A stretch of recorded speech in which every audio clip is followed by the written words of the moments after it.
Oke, fatsum lanjutan yang bisa saya sampaikan dalam sideback pertimbangan undang-undang keterbukaan publik hukumannya adalah 10 tahun penjara.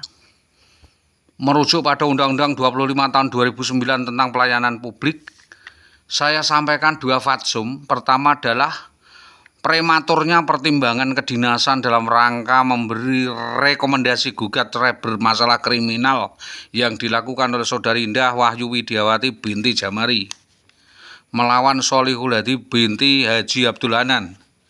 Seharusnya sebagai bahan pertimbangan kita bersama, kita sudah menyarankan untuk duduk bersama dan saling mendengarkan keluhan satu atau lain pihak apa yang ditanggung oleh pihak pertama, sebab perkara perkawinan sudah selesai, yaitu perceraian.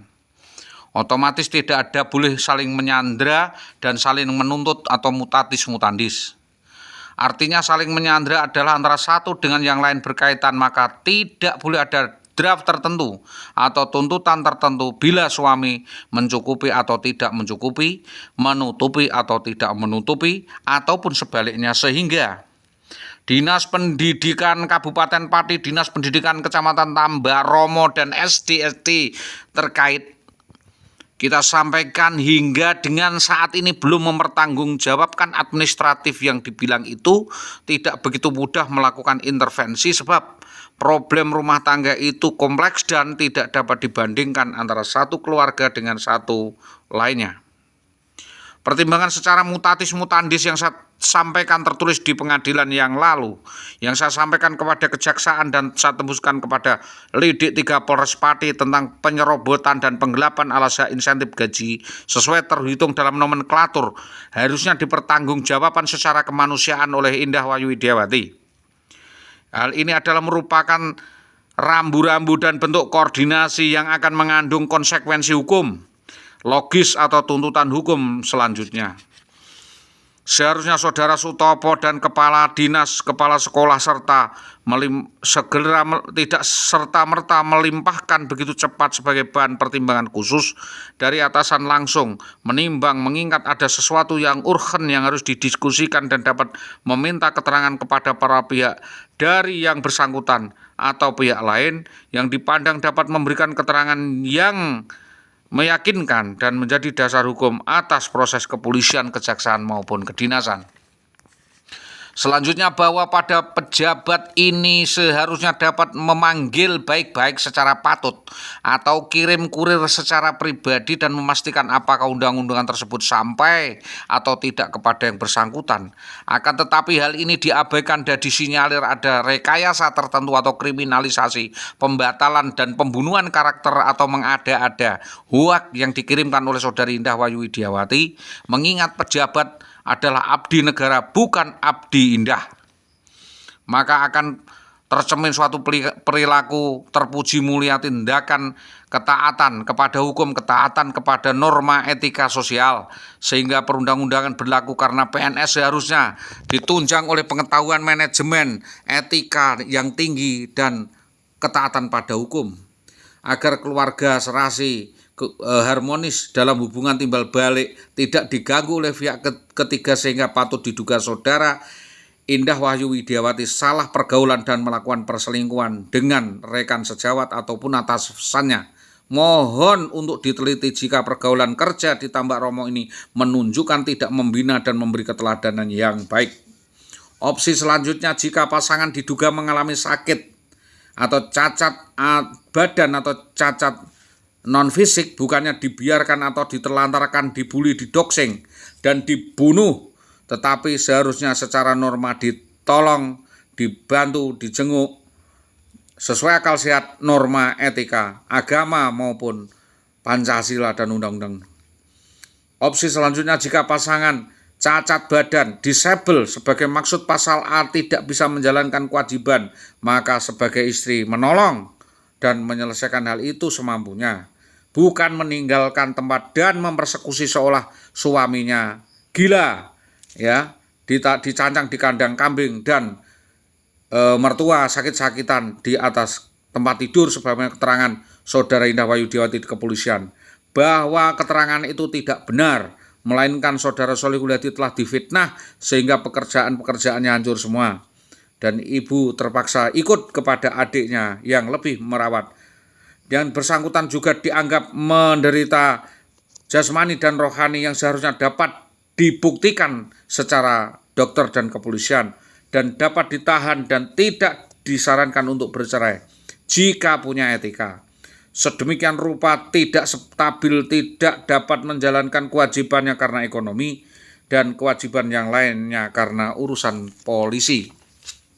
Selanjutnya, supaya keterangan bahwa Dinas Pendidikan sebelum menentukan suatu keputusan seharusnya memeriksa sesuatu secara detail dengan analisis kedokteran tentang benar atau tidaknya saudara SH menderita disabilitas sebagaimana keterangan IWW, bukannya hanya menambah persepsi genocide dan justifikasi yang seharusnya dikonsultasikan ke dokter jiwa, bukan pengakuan Sofia atau alibi saja.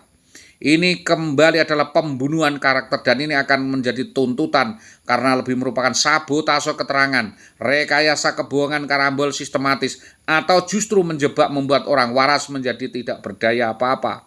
Dan ini adalah merupakan tuntutan pidana. Huruf B, tentang definisi cacat mental atau cacat fisik dan badan. Dalam keterangan IWW dalam tuntutan itu bahwa saudara Solihulladi dianggap menderita gangguan kejiwaan adalah apabila Solihulladi menderita cacat menyeluruh seluruh badan permanen. Tidak disarankan seorang PNS meninggalkan suaminya dalam keadaan cacat. Dan itu ditinggalkan selama 15 tahun berturut-turut, selama bertahun-tahun tidak dapat didampingi dan tidak mendapatkan keterangan, melainkan dibiarkan. Dan keputusan seorang pegawai negeri tidak gegabah dalam membuat rekom, berarti ada upaya membuat cacat permanen. Huruf C, bahwa dapat ditafsirkan jika saudara SH tidak dapat memberi keturunan yang baik dan sehat. Sekarang sudah terbukti punya anak 2 sehat-sehat, gagah, segar, sehat. Maka para pejabat ini harus menuntut. Apakah ini saya tuntut karena membunuh karakter saya seolah-olah saya adalah penderita gingivitis dan memutus hubungan antara ayah dan anak? Apakah benar keterangan saudara IWW tergugat menurut keterangan dokter diiyakan oleh kepala sekolahnya bahwa saudara Solihulladi dinyatakan gabuk, mandul, impoten dan tidak bisa melakukan hubungan seksual? Maka harus dibuktikan apakah DNA anak itu anak Solihulladi atau anak siapa. Jika memang cocok, memang anaknya, maka saudara IWW dituntut karena telah mempersiapkan pergi dari rumah, berselingkuh dengan seorang oknum anggota polisi, atau sebaliknya memberikan fitnah adanya hubungan dengan orang lain. Karena telah memberi keterangan yang salah jika SH tidak cacat, maka hal itu mengandung tuntutan balik dan tidak dapat berhubungan badan atau memuaskan seksual sebagaimana dalam duplik di pengadilan agama yang sesat. Dalam keterangan IWW di Polsek Winong versi Bapak Kanit penyidik, bahwa IWW menyatakan bahwa saudara Solihulladi tidak sehat secara kejiwaan dan tidak bisa ereksi atau impoten. Harus dibuktikan juga. Berdasarkan komunikasi dengan saudara Sukawati Suudi, Bendahara Dinas Pendidikan Tambaromo, IWW tidak punya etika baik, empati normatif, berbagi dengan pasangannya maupun teman-temannya atau kerabat, dan bahkan sangat merugikan dan belum menyelesaikan tanggungan hutang-hutangnya hingga sekarang akibat rafa yang dilakukan.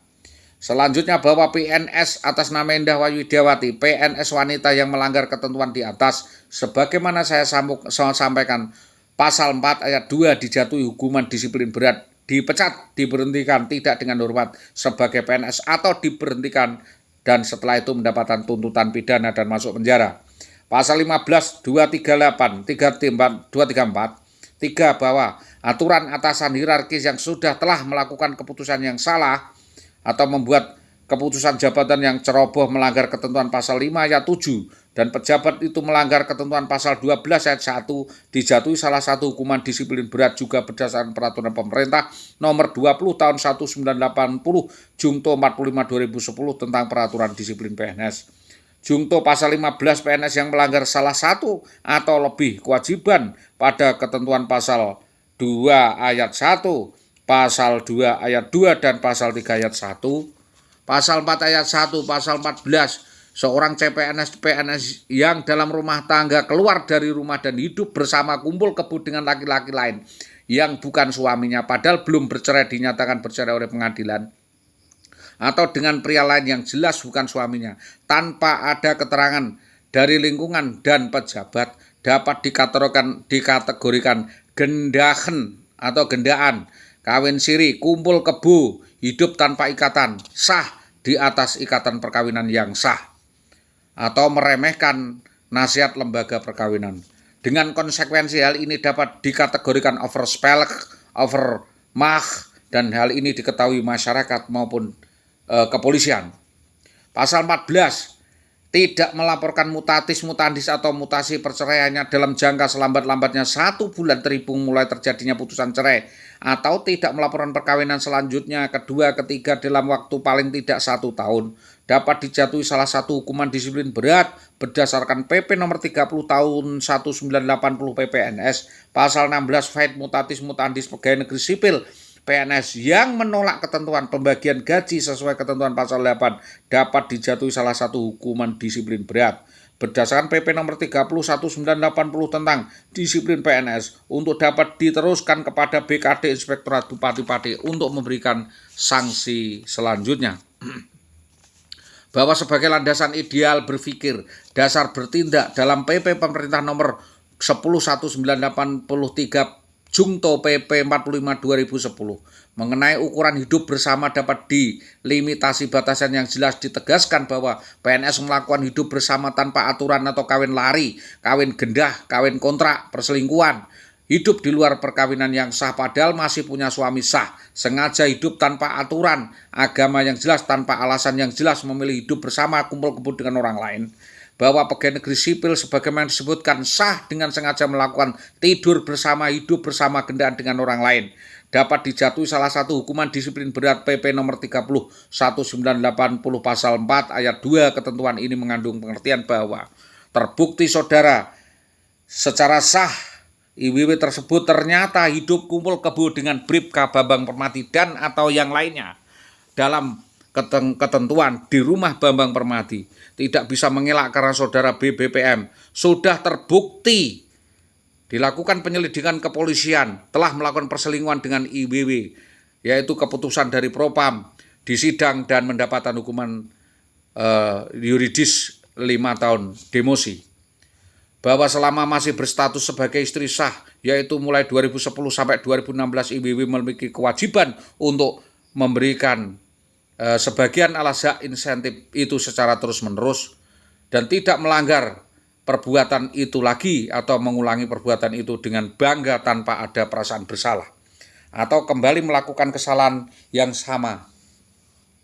Bahwa faktor penyebab pelanggaran tersebut sudah diatur berbeda-beda antara aturan pegawai negeri sipil dan militer, menyebabkan pelanggaran itu berbeda dan sanksinya pun berbeda atas pelanggaran itu diberhentikan dengan hormat atau PTDH, tidak atas permintaan sendiri sebagai PNS. Dalam PP perubahan diubah menjadi salah satu hukuman disiplin berat berdasarkan peraturan pemerintah nomor 30 tahun 1980 dimaksudkan untuk memberi rasa keadilan bagi korban atau yang dipermalukan atau diterlantarkan, dalam hal ini adalah suami sah. Dan pada prinsipnya seorang PNS yang mengajukan cerai tidak patut minggat atau pergi dari tempat berkumpulnya keluarga dan memilih kumpul kebo dengan kekasihnya. Karena ketentuan bahwa PNS yang tersebut terbukti meninggalkan rumah sebelum ada ketentuan bercerai dari pengadilan atau meninggalkan istri atau suami sahnya setelah mendapatkan izin berpisah dari APH atau pengadilan. Karena hal tersebut merupakan bentuk main hakim sendiri atau persekusi, yaitu antara IWW dan BBPM. Artinya bahwa secara logis boleh meninggalkan rumah dari kewajiban tinggal hidup bersama setelah putusan bercerai, bukan karena proses bercerai atau putusan sah pengadilan pada 2016, maka proses memperoleh izin bercerai dari atasan tersebut mengandung arti bahwa para pejabat tersebut telah tidak mengindahkan peraturan dan membiarkan bawahannya melanggar hukum, melanggar peraturan pemerintah, sebab setelah putusan pengadilan disahkan baru saudara IWW boleh meninggalkan suaminya tanpa izin sekalipun karena suami masih berkedudukan sah, punya kekuatan hukum untuk menolak atau menerima, menuntut para pihak yang turut serta dalam membawa kabur saudara IWW keluar dari rumah tanpa ada laporan polisi ataupun pengawalan polisi. Berarti ini adalah suatu intimidasi dan main hakim sendiri. Artinya bahwa selama proses para pejabat itu berlaku curang dan membentuk persepsi sendiri dan membunuh karakter saudara Sholihul Hadi seolah-olah menderita gangguan kejiwaan sebagaimana keterangan Sunarto SPD, Sutopo MM Dahlan Istanto Supawatin, Sudarmadi Karyadi Suroso dan Sukawati Soodi yang percaya jika saudara Eza dipatok menderita gangguan kejiwaan, bahwa sesuai dengan ketentuan undang-undang semestinya selama dalam proses untuk memberikan izin kepada tersangka, para pejabat ini tidak boleh memperhatikan keterangan sepihak tanpa melihat cross-check bukti perkawinan gendah yang dilakukan satu rumah serumah dengan BBPM dan di rumah BBPM dan di rumah keluarganya BBPM, dan faktanya ada unsur tipu muslihat, ingkar janji, dan unsur tipu daya, pencurian, penggelapan, perampokan, kebohongan, dan permufakatan jahat, hoaks, serta fitnah yang dilakukan yaitu dengan secara sadar bersama-sama melanggar hukum dan peraturan negara. Arti yang lain bahwa Said Bek sebelum penanganan kasus ini diangkat, IWW pernah berjanji akan timbal balik mengusahakan agar Sholihul Hadi menyusul menjadi PNS dan berjanji akan membangun rumah bersama Mas Sidik dan merawat Mas Sidik jika sakit maupun membangun rumah tangga dan insaf dari kelakuannya, dengan syarat agar semua aset diatasnamakan dirinya. Namun Sholihul Hadi menolak dan mengatasnamakan aset keluarga kepada ibu Indah Wayu Widiawati sebelum gugat cerai, seolah-olah membuat persepsi ada KDRT, padahal hal itu tidak pernah terjadi. Hanya rebutan HP lalu dia melarikan diri dan Sholihul Hadi digebuki oleh oknum-oknum polisi di Polsek Gabus.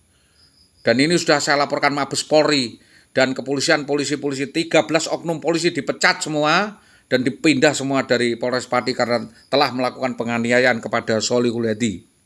2 tahun pasca persekusi, Sholihul Hadi masih mondar-mandir di Gabus, meminta keterangan dan menyimpulkan bukti dan melamar pekerjaan sebagai guru di Permata untuk menyelidiki siapa-siapa saja yang terlibat di dalam penculikan dan perampasan terhadap anaknya. Ternyata adalah preman-preman di Tambak Romo dan preman di Gabus. Dan itu dilaporkan lagi kepada Mabes Polri dan Kompolnas, bahwa setahun pertama pasca kejadian saya menderita traumatik, blank, dan tidak tahu harus berbuat apa, mau mengadu kepada siapa, karena penculiknya seorang anggota polisi dilaporkan kepada polisi yang menanggapi polisi. Terus bagaimana penegakan hukum ini? Akhirnya memutuskan mengembara kemana-mana sampai 2025. Tanda-tanda itu pernah terjadi 3 bulan pasca perkawinan IWW, mengancam gugat cerai dan pulang ke Magelang, dan ternyata pulang ke Magelang yaitu tahun 2000 sampai 2004, baru kembali dengan syarat-syarat minta jatah 3 juta per bulan dan tidak bisa diprotes jika melakukan sesuatu yang di luar hal itu, mengancam akan minggat. Saksi kuat bahwa pada 2005 juga mengancam akan bercerai. 2008 mengancam bercerai, 2009 mengancam bercerai, 2011 minggat dari rumah, dan 2017 mengajukan cerai. Berarti dia menggunakan cerai sebagai senjata untuk memeras suaminya. Saksi kuat dapat diterangkan oleh Adminingsih Sukandar, Sundari Suci, Marfu'ah Cipuk, Fatim Tambak Romo, dan Ibu Supawatin serta Ibu Rusmini, bahwa unsur-unsur pidana atas perkara ini sangat kuat, dibutuhkan penyelidikan serius oleh kepolisian dari Obstruct of Justice. Setelah perkawinan dinyatakan putus, perkaranya kami sampaikan lagi sebagai perkara pidana. Jadi pertama saya melaporkan pidana atas penculikan dan perampasan istri dan anak saya oleh preman dan gabungan di Gabus, lalu terjadi perdata, lalu saya kembali laporkan hal ini sebagai persekusi. Pasal 333 KUHP, barang siapa menahan seseorang tanpa surat dan ditempatkan di tempat yang tersembunyi tanpa surat tanpa SOP dapat dipidana 8 tahun. Ini ancamannya kepada kepala dinas 8 tahun penjara sampai 12 tahun sejak kasus diketahui dilaporkan. Ayat 4, penyerta Pidana yang ditentukan dalam pasal ini dijatuhkan pula kepada orang yang dengan sengaja membantu memberi tempat tumpangan atau membantu penyekapan. Jungto pasal 294 mengancam hukuman kepada orang dan semua pihak yang tidak segera memberitahukan hal tersebut kepada yang berwajib. Pasal selanjutnya bahwa pasal penahanan penyekapan anak di bawah umur dan istri seorang lain tanpa SOP diancam 8 tahun penjara. Bambang Permadi melakukan penculikan perampasan ini tidak hanya 1 kali 2 kali ini saja. 100 korban lebih di Kabupaten Pati. Sebagai petunjuk dimungkinkan oknum polisi ini mengedar narkoba dan membackingi miras serta karaoke di Pati.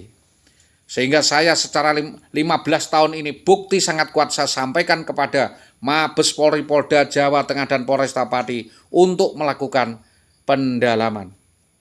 Bahwa unsur persekusi, eksekusi, perampasan, perampokan, dan kekerasan kepada saya dikenakan sebagai pasal 332 KUHP, di mana diduga melibatkan Seswanto Karangkonang, Subi Karangkonang, Surini Karangkonang, dan beberapa warga Karangkonang termasuk adalah Kepala Desa Warso.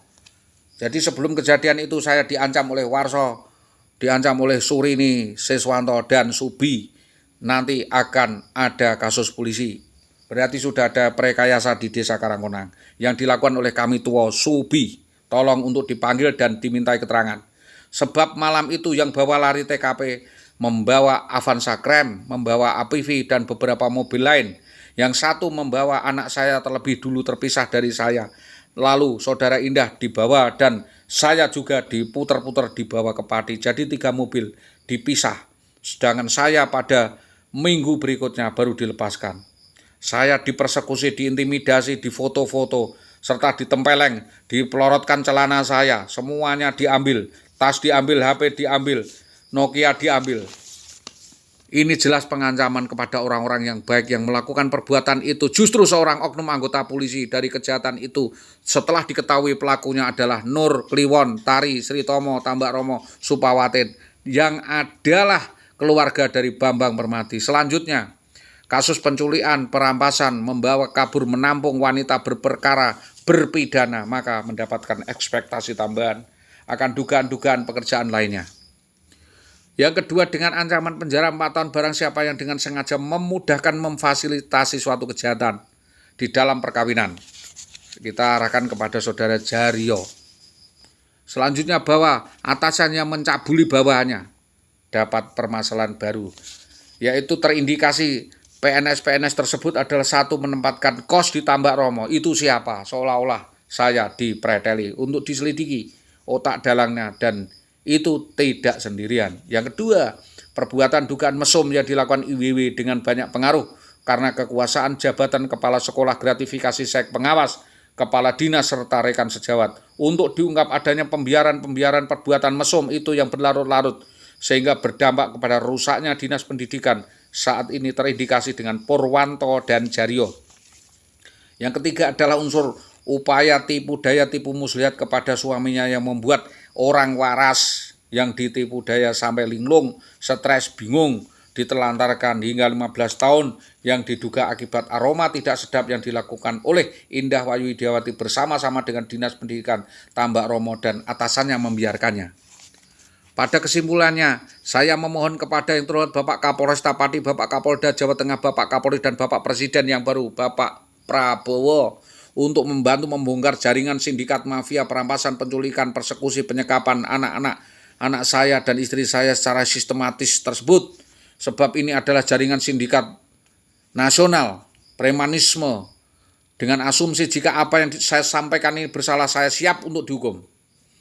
Jika apa yang kami sampaikan dari saksi yaitu di Tambak Romo yaitu saudara Purwanto dan Jario, Sudiatna, Karyadi, Sukowati, Suudi, Jaswadi, Sudarmati dalam upaya mengecoh dari rekayasa kejahatan tertentu secara sistematis dengan upaya gugat cerai. Karena kasus ini sedemikian rapi didahului dengan penipuan, pencurian, penggelapan, teror, penganiayaan, intimidasi, dan aksi brutal, arogan, anarkis, serta penculikan yang dilakukan terhadap anak istri saya, maka dalam hal ini saya minta keadilan supaya kepolisian menyelidiki dan saya sudah melapor kepada kepolisian.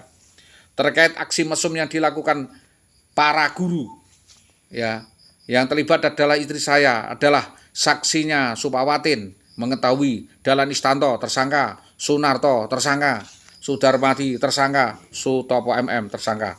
Terakhir, dengan adanya hubungan-hubungan hierarkis yang akan saya menutus ini, kita duga harus ada kesepakatan bersama, dan kembali ini kita sampaikan agar mendapatkan keterangan yang jelas. Demikian apa yang dapat kami sampaikan atas kerjasama yang baik semua pihak, terutama dari kejaksaan, APH, kepolisian, maupun pihak terkait, agar menjadi perhatian dan keterangan. Untuk pembuktian silahkan datang sendiri ke desa saya, Desa Karangkonang, nanti kita kasih bukti. Ada beberapa almari itu bukti, termasuk juga beberapa talon dan saham yang kita buktikan. Demikian atas kerjasama yang baik semua pihak, terutama dari Bapak Kepolisian yang selama ini masih bertanya-tanya atas keterangan saya. Saya buka semuanya karena sudah 15 tahun sudah jelas. Jika mungkin proses itu dapat dilakukan segera diproses hukum dan menetapkan Indah Wayu Widiawati untuk menjadi tersangka dan dibui. Nanti kita tanyai di sana. Benar tidaknya apa yang saya lakukan, saya laporkan. Saya bertanggung jawab sepenuhnya karena saya adalah korban. Terima kasih atas kerjasamanya. Terima kasih. Assalamualaikum warahmatullahi wabarakatuh.